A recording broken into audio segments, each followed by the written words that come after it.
In this video, I will show you how to transform Claude into your private forensic accountant to audit your profit and loss statements with professional precision.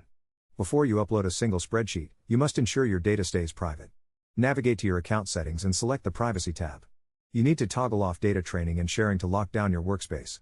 This step is critical because it ensures your sensitive financial records remain confidential and are not used to train future models.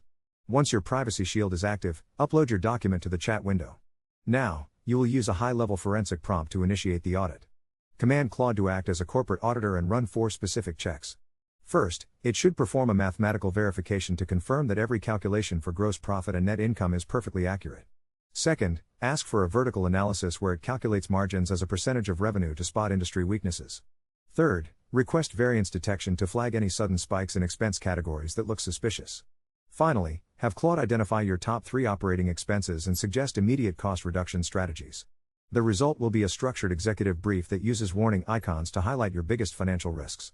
This process eliminates human error and gives you local control over your business health. By following these steps, you can find hidden leaks in your budget and optimize your margins in seconds without hiring an expensive firm.